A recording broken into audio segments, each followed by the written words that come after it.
நவகிரகங்களிலே சூரிய பகவானுக்கு முதலிடமும் முக்கியத்துவமும் உண்டு. பிரம்மஸ்வரூப உதயே மத்தியாகினேது மகேஸ்வர அஸ்தகாலி ஸ்வயம் விஷ்ணு திரைமூர்த்தி திவாகர. உதய காலத்திலே அவர் பிரம்மனாகவும், உச்சி காலத்திலே ருத்ரனாகவும், மாலை வேளையிலே மகாவிஷ்ணுவாகவும் காட்சி கொடுப்பார். இவருக்கு 12 திவ்ய திருநாமங்கள் உண்டு. சூரியன், ஆதித்யன், சவிதா, பானு, சித்திரபானு, மிகிரன், சர்க்கன், பிரபாகரன், மார்த்தாண்டன், ரவி, திவாகரன், பாஸ்கரன். இந்த 12 திருநாமங்களும் அடங்கிய பாராயணம் உண்டு. அதற்கு பெயர் ஆதித்ய இருதயம். ஆன்ம சக்தியை கொடுக்கக்கூடியது மட்டும் கிடையாமல் அது கண் பார்வைக்கும் உறுதியளிக்கின்றது.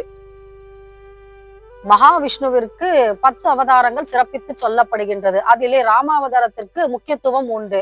ஒரு சொல், ஒரு வில், ஒரு இல் என்று வாழ்ந்து காட்டியவர் ஸ்ரீ ராமச்சந்திரமூர்த்தி.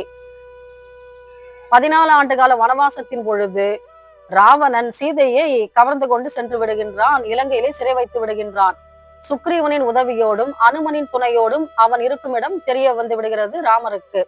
அப்பொழுது தன்னுடைய வில்லாற்றலின் மூலம் மட்டும் இல்லாமல் ஆதித்ய இருதயத்தின் பயனாகும் அவர் ராவணனை கொன்றார். ஆதித்ய இருதயத்தை அருளியவர் அகத்திய மகரிஷி.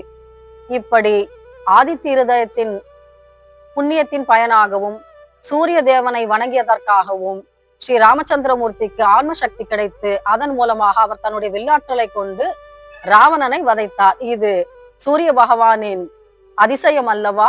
ஜெய் ஸ்ரீராம்.